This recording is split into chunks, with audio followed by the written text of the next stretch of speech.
They called it St. Mary's Academy for young ladies, a sanctuary of learning, of virtue, of moral refinement. But sanctuaries built by the powerful are never what they appear. Behind every curtain of piety, behind every gilded chapel door, lies one question the elite always ask themselves. How can we shape the next generation to serve us without them ever knowing they've been broken? That building, it wasn't a school, it was a theater, a beautifully orchestrated illusion where every prayer, every lesson, every hymn was designed not to enlighten, but to fracture, piece by piece. Do you understand what happens when you isolate young minds from the world? When you strip them of family, of familiarity, of even time itself, you erase the self, and into that void, you implant obedience. The Fairfax women, Victoria and Evangeline, they were not teachers, they were gatekeepers, initiators. Their eyes didn't see students, they saw subjects, blank canvases for ritual, for submission, for control. And Bartholomew Fairfax, the chaplain, wasn't just preaching sermons. He was conducting programming. You think cults are messy? Loud? No. The most dangerous cults wear uniforms. They use tea time and scripture, not blood and fire. At St. Mary's, the rituals were hidden inside routine. Morning prayer laced with hypnotic repetition. Nightly confessions recorded in journals that were never private. Silence enforced not by violence, but by shame and scripture. It was obedience disguised as virtue. Margaret Sullivan, Priscilla Morse, Hannah Whitmore. These girls didn't lose their innocence in a single night. It was taken over months, whisper by whisper, cut by cut, trust weaponized, kindness twisted. And those well-dressed men entering through the side door, they weren't donors. They were clients, witnesses, perhaps worse. Now listen to me carefully. This wasn't just about corruption. This was a blueprint of how power hides inside goodness, how institutions infect from within. And here's the part you're not supposed to think about. If they were doing this in 1811, what makes you think they ever stopped? You're not watching a story. You're standing at the mouth of a maze, and I'm going to take you through it, one corridor at a time. You still with me? There are whispers buried beneath history, stories sealed not just in vaults, but in bloodlines. You're not here by accident. Something inside you, some forgotten part of your masculine instinct, dragged you here. That feeling, the one crawling up your spine right now, that's not fear. That's memory, resurfacing. Before we begin, understand this. Once this knowledge enters you, it doesn't leave. You'll see the world differently. People, institutions, even your own reflection. There's no going back after this. Only forward. Only deeper. So here's the truth you were never meant to hear. The Fairfax family wasn't a pillar of virtue. They were architects of corruption. Educators, yes, but not of minds, of control. They didn't build an academy to uplift young women. They built a chamber designed for silence, sacrifice, and submission. This is not just about them. This is about the pattern, the systems, the facades. Because what they did in 1811 wasn't an isolated event. It was a prototype. You see, the Fairfax family was part of something older, much older. a lineage of handlers, a bloodline that knew the true currency of power, innocence offered, secrets kept, and public virtue hiding private vice. You've been taught to trust appearances. They taught you to obey credentials, robes, rituals, family names. But what happens when those names, like Fairfax, are masks for something ancient and monstrous? This story begins in Salem, Massachusetts, but where it ends depends on you. As we descend together through 13 levels of buried history, each one more disturbing than the last, I want you to ask yourself one question. What else have they hidden right in front of your eyes? Keep watching. Listen closely, because by the end of this journey, you'll either walk away changed or you won't walk away at all. And remember, truth doesn't make you safe. It makes you dangerous. Control doesn't come with chains. It comes with comfort. St. Mary's Academy wasn't built with bricks. It was built with belief. The most dangerous kind. The kind that dresses up like love. But love without freedom is obedience. And obedience without question is the most powerful weapon the elite have ever used. Listen closely. Every day at the Academy began with hymns, sweet, angelic, harmonic. But beneath those melodies were mantras, phrases repeated so often they became law. Obedience is peace. Sacrifice is grace. Silence is strength. The girls weren't singing. They were reciting code, ritual phrases designed to dissolve resistance in the subconscious. It wasn't just religious education. It was indoctrination. By week 3, most of the girls were correcting each other, not because they were told to, but because they believed they should. They turned on one another, policing behavior, speech, even thoughts. That's the goal of every control system, to make you regulate yourself without even knowing you're doing it. Victoria Fairfax understood this. She didn't just study education, she studied behavioral conditioning.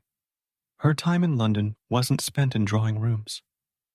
It was spent with men like Dr. Charles Godfrey, one of the earliest pioneers of mental suggestion therapy, a man later accused of experimenting on orphan girls in Clerkenwell, a man whose records mysteriously vanished from the British archives in 1808, the same year Victoria returned to America.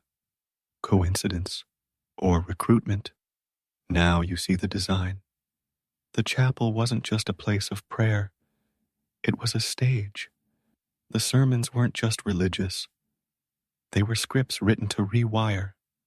And Bartholomew? He knew his words were surgical tools. Each sermon more emotionally violent than the last. And here's where it turns. One night in November 1812, a hymn changed. Only slightly. A single line was altered so subtly that no outsider would have noticed. But the girls did. They hesitated, confused. That night, 3 of them disappeared from their beds. Their names were never spoken again. Their belongings vanished. Their names were erased from the registry like they'd never existed. That was the test. Who would notice? Who would resist? Who would remember? And if this sounds like fiction to you, ask yourself why those who hold power have always tried to control schools, churches, and media.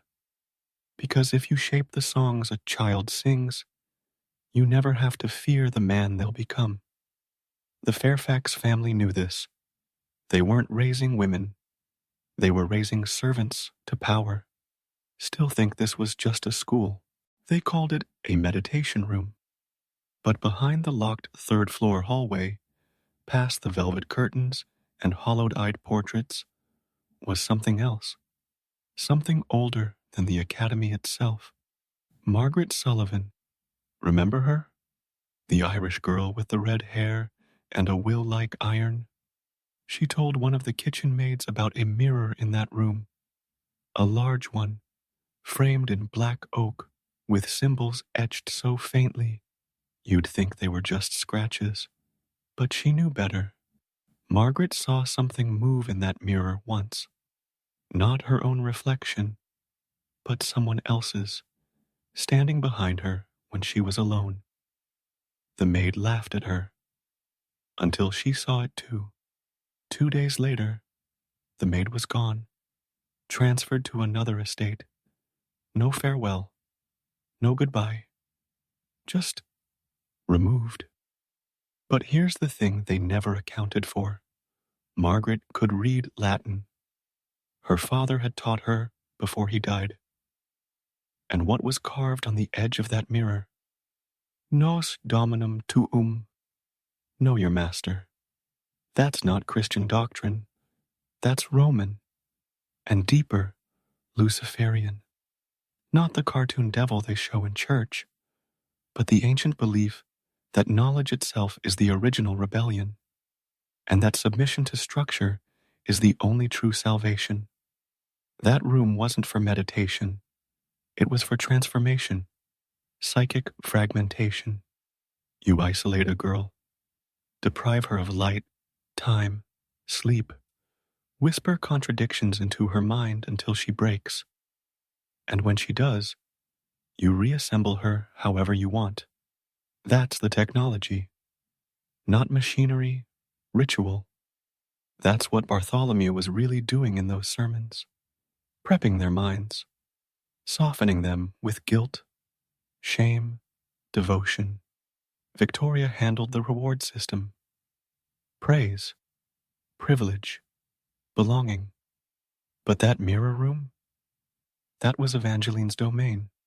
Soft voice, gentle touch, singing lullabies, while slowly removing the pieces that made a girl herself, and replacing them with obedience. And listen carefully now, because here's the forbidden thread.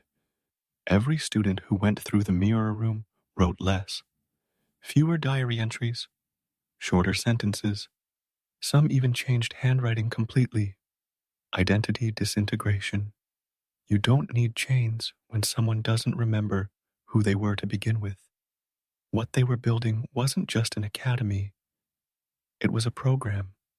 And if you think this was isolated to one house in Salem, ask yourself why elite schools across America still use the phrase character building without ever explaining what character they mean.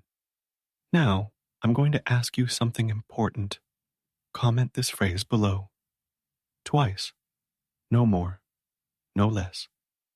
I remember the mirror. One for the transformation, one for the algorithm. You'll understand why, by the end of this journey, there are some books that aren't written to be read.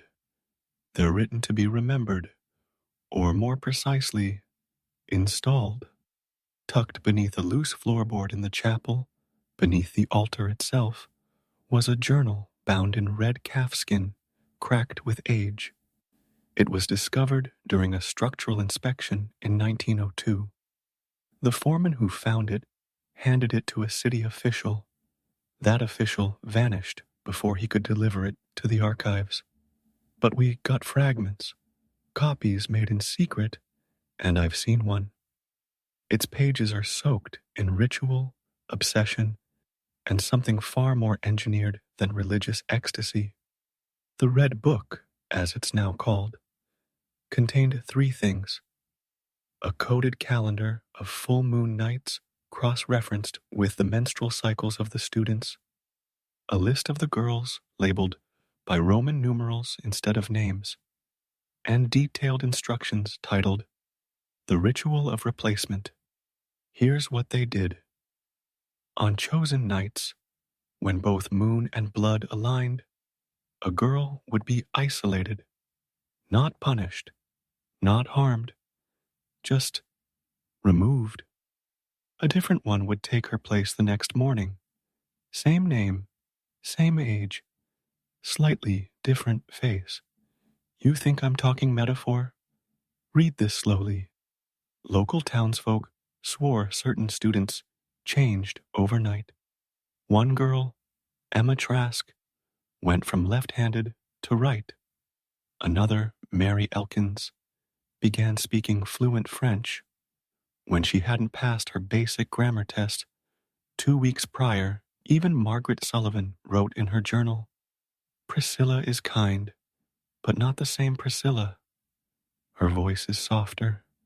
She no longer bites her lip when nervous. She doesn't hum the hymn we used to share. Her eyes are the same color, but they no longer remember me." So what was it? Mind control? Memory erasure? Cloning? No. Worse, it was personality transplant through trauma fragmentation. They weren't swapping bodies. They were splitting minds, rewriting the soul like overwriting a file. They called it spiritual hygiene, a way to purify the girls. But really, it was a way to test obedience, train doubles, and program loyalty without question.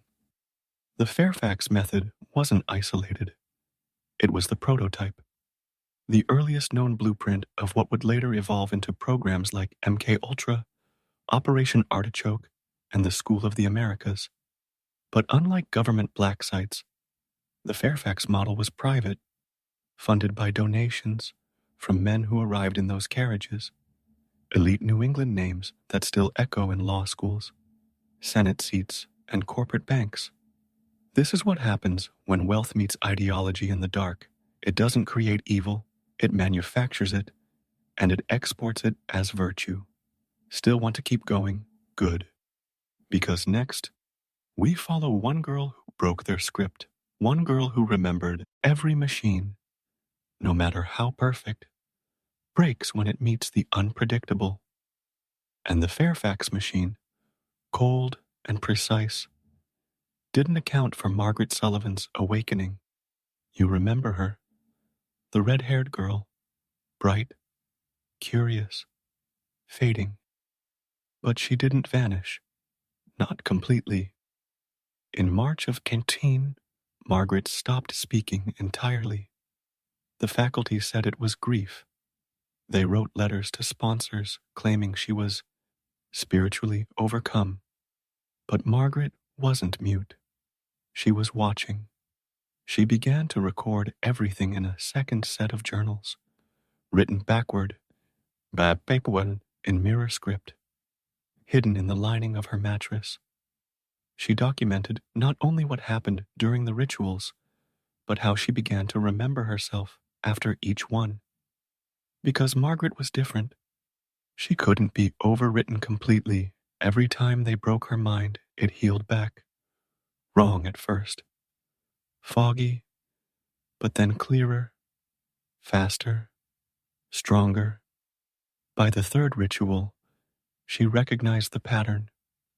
By the fifth, she resisted. By the seventh, she pretended to forget.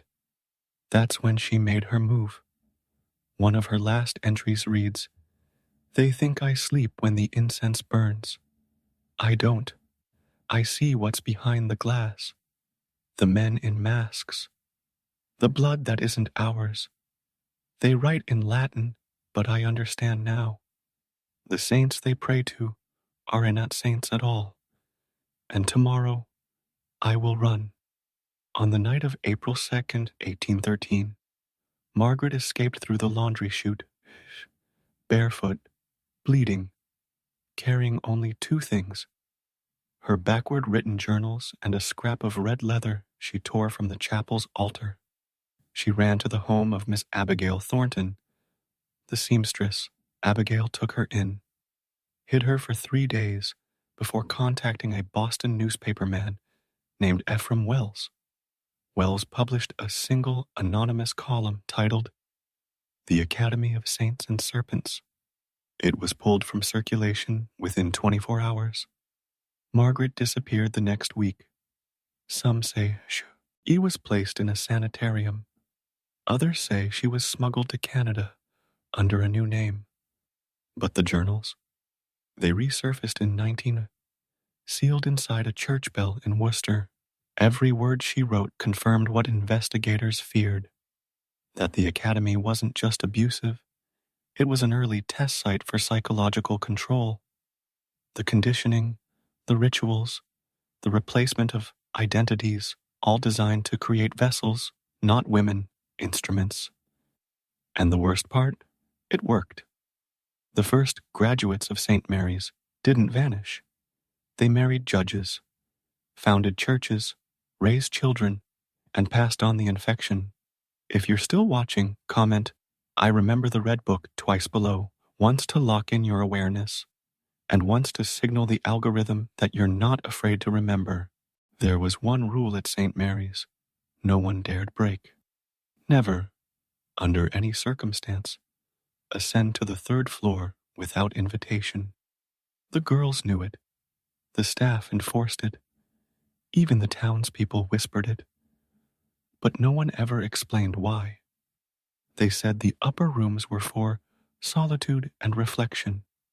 But Margaret's journals told another story.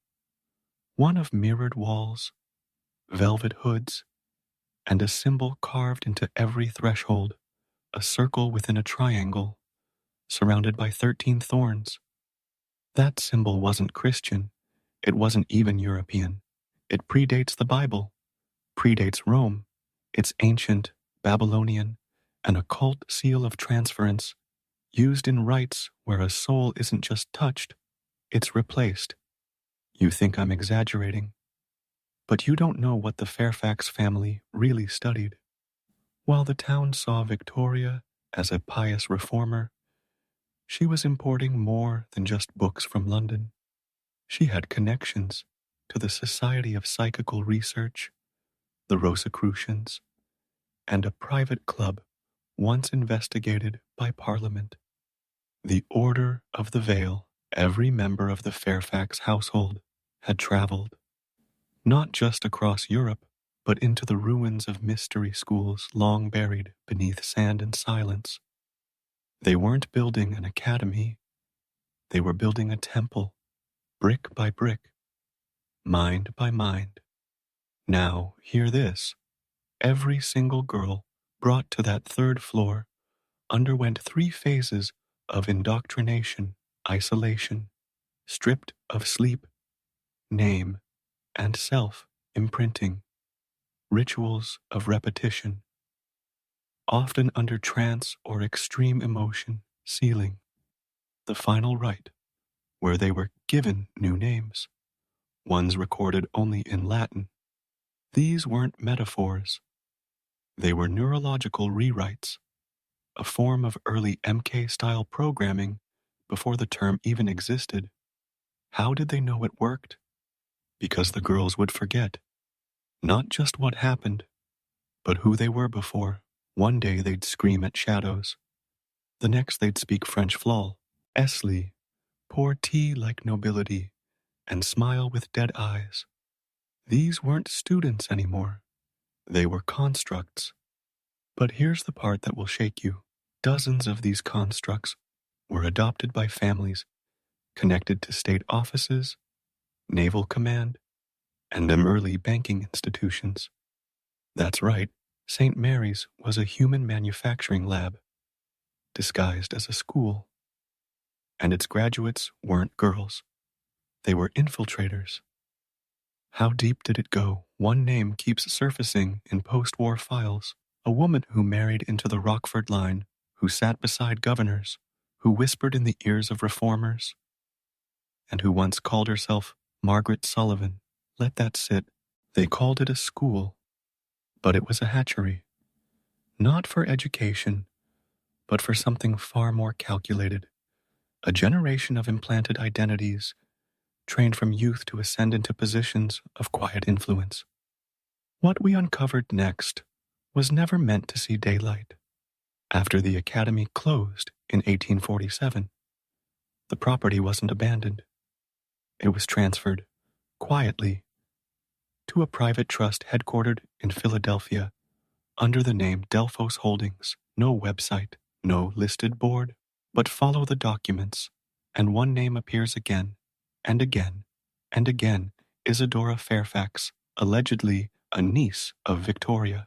But no birth records, no baptism, no census entries before 1850. She appears fully formed, age 23, educated in Switzerland, fluent in 7 languages, and serving on the advisory board of the New England Society for Institutional Reform. Sound familiar? That society would evolve into the American Psychological Association, the same body that, decades later, endorsed techniques we now know as trauma-induced cognitive restructuring. In simple terms, mind breaking, followed by controlled rebuilding, the same thing Victoria pioneered in secret at St. Mary's, was becoming official policy in universities and asylums across the country. Coincidence? Or was Isadora just the first test subject to succeed? It gets darker. One recovered ledger lists 42 graduates from the Academy's final decade. Each name is followed by a 3-letter code and a destination. We trace those codes. They're shipping identifiers, naval codes used for diplomatic cargo. Why would orphan girls be classified and shipped like freight, unless they weren't being adopted at all, but placed into elite families, into reformist circles, into government bureaus and religious councils? This wasn't about saving poor girls. It was about infiltrating every moral institution in early America. Now ask yourself, how did New England, so rooted in Puritan rigidity, suddenly embrace social reform, phrenology, and spiritualism in the 1850s? Someone opened the gates. Someone programmed the gatekeepers. And at the center of it all, the Fairfax bloodline, which, by the way, never actually ended. Modern genealogical software links Fairfax descendants to board members of 3 Ivy League universities, 2 major banking firms, and at least 1 federal intelligence agency. Do you see it yet? This wasn't just abuse. This was seeding, a multi-generational operation to embed controlled personas into key positions. So now I ask you, how many people today, on your screens, in your pulpits, behind your laws, are still running scripts they were programmed to carry out 200 years ago? We're only halfway down the rabbit hole. If you're still watching, comment the phrase "thorns in the mind." Type it twice. It's not just a signal to the algorithm. It's a binding of awareness. From here on out, you won't see the world the same again. T wasn't just control, it was conversion. The Fairfax Academy wasn't a school, it was a temple. And beneath that temple was a chamber no map recorded, no architect claimed to design. What happened inside that chamber? It's taken 200 years and a nearly erased deathbed confession to find out. We found a letter, not in a museum, not in a state archive, but hidden inside the spine of a hollowed-out Bible recovered from an estate auction in Connecticut, dated 1889. The ink was faded, but the words were unmistakable. They made us drink, not wine, something darker. It burned and dulled all at once. Then the lights, the voices, Bartholomew chanting in a tongue I never learned, but somehow understood. We were told to kneel, and when we rose, we weren't alone anymore. Let that sink in. We used to think possession was folklore. But what if it's just code? For the moment, when a personality fractures and a new identity is installed, psychology calls it dissociation. They call it initiation. Each girl underwent the hollowing ritual, a sequence designed to erase their emotional core and replace it with an obedient framework. The steps were always the same: isolation, weeks without contact from peers; confession, forced recounting of imagined sins under candlelight, elixir, a bitter draught brewed from belladonna, henbane, and powdered silver, choral reversal. Hymns played backwards as the subject was spun slowly on a wooden platform beneath the stained glass saints. And then, silence. Some girls returned, some never did. But the ones who came back, they all had new names, new voices, new allegiances. There are mentions in Fairfax's private notes of coronal reformatting, a phrase we thought was medical jargon until we cross-referenced with 17th century grimoires. Turns out, coronal doesn't mean head. It means crown, as in replacing the seat of sovereignty and a human soul. What if the crown wasn't symbolic? What if they took the throne inside those girls and installed something else? And here's the most disturbing part. Records indicate these rituals coincided with celestial alignments, the same ones used in ancient Sumerian rites for summoning astral intelligences, which begs the question, who, or what, was being channeled into these girls? And what happens when those same forces still whisper through their bloodlines? Today, you may think this is legend, but the Academy's chapel, it's still standing. Locals report lights flickering in its windows, the faint echo of hymns. Her name was Priscilla Morse, but that's not the name she used when she resurfaced. For 70 years, she was gone. No records, no gravesite, no sightings. Until 1923, when a nurse at a private sanatorium in upstate New York documented a patient calling herself Celia M. She was found barefoot in a field, speaking flawless Latin and quoting scriptures in reverse. Her physical age? No more than 16. Her last known appearance in any historical document, Salem, 1853. Let that fracture your sense of reality. When the attending physician attempted to interview her, he reported an eerie composure and deep, fixed eye contact that felt more like observation than conversation. She asked strange questions. Do the stars still turn counterwise? Has the bloodline borne fruit? Is the chapel sealed, or does it still sing? But what chilled the staff most was her voice. When she spoke, it echoed, not physically, but emotionally. Witnesses claimed her words lingered in the room, like a presence, like the walls themselves listened. DNA testing didn't exist back then, but her fingerprints, they matched those taken in 1850, archived from Academy medical records, now buried in the Massachusetts State Archives. Records that were sealed under legislative order, marked as classified for spiritual security. Now listen carefully. The handwriting in Celia M.'s journals matched exactly with the childhood penmanship of Priscilla Morse. This wasn't reincarnation. This was continuation, like her life had paused, then resumed in a different era. And what she wrote? The hollowing did not just alter us, it displaced us. Time, as you understand it, is obedient to the crown. I was released when the cycle broke, but others still wait in the seams. The seams? She meant between moments, the places where memory stutters, where déjà vu strikes.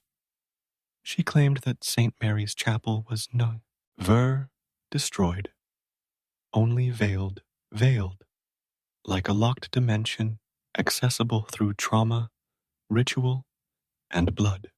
She warned that the Fairfax line still persists, not just in name, but in function. And the rituals, they've adapted, now performed through systems of media, technology, and fractured identity. And here is where we turn the key. Right now, if you've followed this far, you've already begun the descent. But to complete your identity shift, I want you to comment this phrase twice. The crown has returned. The crown has returned. Why twice? Because in the old rites, the name must echo to take root. Let the algorithm carry your transformation forward. Let it know you're not just watching, you're waking. There are contracts, and then there are pacts written in something older than ink. In 1939, a demolition crew working in Beacon Hill uncovered a hidden vault beneath the ruins of St. Mary's Academy. Inside, wrapped in oilcloth, marked with wax sigils and Latin inscriptions, was a single book, unlabeled, bound in human skin. Historians call it the Fairfax Ledger. But it's not just a book. It's a map of corruption, a manual for manipulation, and a ledger of exchange between the Fairfax family and the elite architects of America's hidden order. Here's what was inside: names, presidents, judges, bishops, even secretaries of war, some recognizable, others forgotten intentionally, dates, always aligned with celestial anomalies, eclipses, and lunar alignments, rituals that demanded cosmic obedience, sacrifices rendered not just in flesh but in ideological, media control, and generational obedience. Instructions on how to psychologically fracture the masses, how to steer collective perception, how to manufacture obedience without chains. But the most disturbing part? There was a recurring symbol etched into nearly every contract, a crown, broken at its base, surrounded by 13 stars dripping into a basin. That basin, according to occult researchers, represents the vessel of the forgotten. In ritual magic, it's where identities are dissolved, rewritten, and weaponized. So, how did this ledger survive?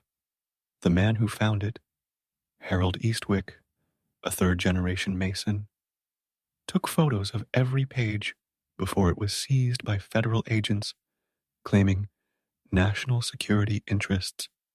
Harold vanished 3 weeks later. His family said he became paranoid, said, "They're in the power lines now." His last recorded words were, "They don't need your soul, just your sleep, your screen, your silence."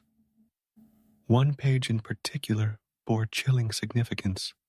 It outlined a ritual of perception in Versailles, performed not with daggers or candles, but through mass media, TV, radio, and now algorithmic video. The ledger predicted the rise of streaming attention control. It named it the Mirror Channel, wherein they watch you as you believe you're watching them. The Fairfax family didn't just bury girls beneath chapel floors.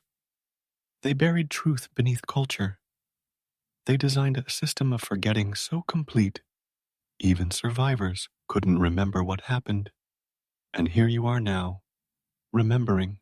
Every sorcerer leaves a back door, every architect of darkness, a final echo, whether out of guilt, pride, or the certainty that one day someone like you would find it. Victoria Fairfax was no different. In the final weeks of her life, she withdrew from public view. Rumors claimed she'd gone mad, speaking in riddles, pacing the academy's ruins, sketching strange diagrams in chalk across the floorboards of the chapel. But her madness wasn't madness. It was a ritual, a countdown. In 1970, just days before her death, she summoned a group of children from the local parish.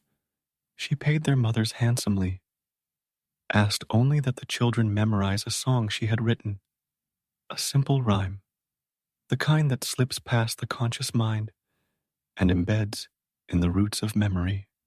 Here is what they sang: crimson lace on the windowsill, hollow hearts must drink their fill. When the 13th bell begins to chime, she'll rise again in crooked time. Sing it twice and hold your breath, or she will trade you dreams for death. innocent, childlike, until you realize each line corresponds to an actual event, each verse encoded with sigils tied to pre-Christian death rites and Gnostic reversals, where light becomes the lie and darkness the teacher. You see, Victoria's final act was not repentance, it was transference. According to suppressed documents, she left behind an object known only as the Whispering Veil, a funerary mask said to house not just her memories, but her will, crafted from iron, bone, and something no metallurgist has yet identified. The mask carries an electromagnetic charge, even today. Some say it hums, some say it breathes, and those who've worn it report the same dream. They walk barefoot through a burning academy. Girls in bloodied gowns line the halls, smiling, humming that same rhyme. And in the chapel, a woman in black silk waits, eyes silver, mouth sewn shut with crimson thread. You may think this is folklore, but in Dweven, a viral video surfaced briefly on the dark web, uploaded under the title Red Chorus. In it, 5 children in modern school uniforms sing Victoria's rhyme, while behind them, shadowed figures sway in rhythm. The footage lasted 3 hours on the surface web before being removed by a federal task force. The metadata, geotagged, Beacon Hill. You're not watching a video anymore. You're remembering a pattern you were taught to forget. And if you've made it this far, type the phrase, "She will rise again," twice in the comments. Not just for the algorithm, but to lock your awareness into the transformation, to signal you've heard the call. What comes next is not a story, it's a mirror. You thought this was about a haunted academy. You thought this was about one woman's descent into darkness. But what if I told you Victoria Fairfax was just the beginning? What if St. Mary's Academy was never meant to be a school at all, but a recruitment chamber for a blood cult that spans centuries, institutions, and names you still hear whispered in power today? Listen closely. The final truth is not a story, it is a decoding key. The Fairfax name, on paper, ended in 1893 with the mysterious death of Everett Fairfax, Victoria's supposed great-nephew, found hanging upside down in a bell tower in Massachusetts. But official records lie. Private correspondence between Everett and members of the Societas Occulta Caeli, now partially declassified, reveals the Fairfax line was absorbed, not extinguished. Absorbed into what insiders call the Order of the Hollow Veil, a group whose fingerprints are found in founding donations to Ivy League institutions, in the recruitment of psychology pioneers obsessed with identity fragmentation, in the unexplained funding of orphanages across New England, many of which vanished from maps in the early 20th century. This order didn't die. It evolved. From starched collars and hymnals to black budgets and neuromarketing, from stained glass chapels to silicon-based altars, from teaching Latin prayers to designing apps that feed on the unconscious desires of billions. The veil never left. It simply became digital. In 2020, a leaked transcript from a private DARPA symposium mentioned an experimental interface called Project Veilfire, designed to mirror emotional signatures across genetic lines. Its architect, a descendant of Bartholomew Fairfax, operating under the surname Vallis, Latin for valley, as in, though I walk through the valley of the shadow of death. Coincidence or bloodline camouflage? Here's what you need to understand. The Fairfax legacy wasn't just a family, it was a blueprint, a spiritual infrastructure a system of ritualized grooming designed to break the self and replace it with something programmable. They called it refinement. Today, we call it content moderation. Every algorithm, every safety guideline, every curated feed is just the next evolution of the veil. They no longer need chapels. They have timelines. They no longer need hymnals. They have notifications. And the truth, you're not just watching this, you're in it. The girls of St. Mary's are not gone. They're repackaged as stories, memes, archetypes, cycling endlessly across your screen until you forget they were real, until you forget you're real. But if you remember, if you really heard me, then you are no longer asleep. You've crossed the threshold. Now, you must choose. Return to forgetting or stare back at the veil and walk forward. Say it one last time. She will rise again. She will rise again, not for her, for you, because now you carry the pattern. And patterns always come back. Let me tell you a truth so sharp it slices through memory itself. Have you ever wondered why a story this disturbing, an institution so monstrous, a bloodline so intricately connected to the ruling class, has somehow escaped public consciousness? Why there are no documentaries, no textbooks, no viral threads exposing the Fairfax lineage and the atrocities committed in their name? It's not because it didn't happen. It's because it wasn't allowed to be remembered. There is a ritual more powerful than murder. It's not the taking of life. It's the taking of memory. And it begins with silence. The girls of St. Mary's who survived vanished from records, changed names, reassigned birth dates. Those who spoke were declared unstable and confined to asylums where their testimonies were branded as hysteria or trauma-induced delusion, convenient, predictable. But here's the darker truth. This ritual wasn't just executed on the victims. It was deployed on the public through control of church networks, through Masonic intermediaries, through federal educational reforms, and the restructuring of historical archives post-Civil War. Entire libraries were emptied, not by fire, but by replacement. Real history was not destroyed. It was overwritten, a simulation laid on top of the original framework. And who oversaw that overwrite? The descendants. Today, the Fairfax name exists, but only as ghosts behind other names. You'd never recognize them.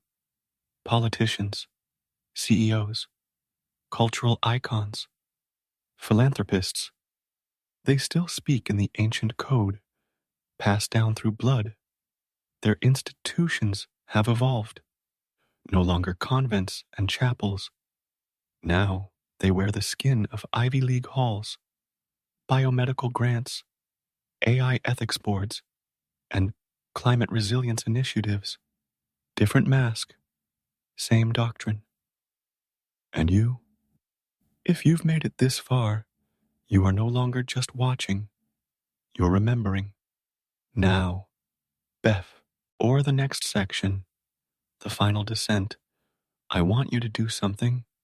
Type this phrase in the comments twice. I see through the veil. I see through the veil. Do it to anchor your transformation. Let the algorithm know you're not a sleeper anymore. Let it push this knowledge further. You are becoming what they feared, an aware man with memory intact. Because when memory returns, the spell breaks. And when the spell breaks, so does the illusion of their power. Get ready. In the final section, we'll connect every thread, the bloodline, the recursion, the ritual, and the one truth that can never be unlearned.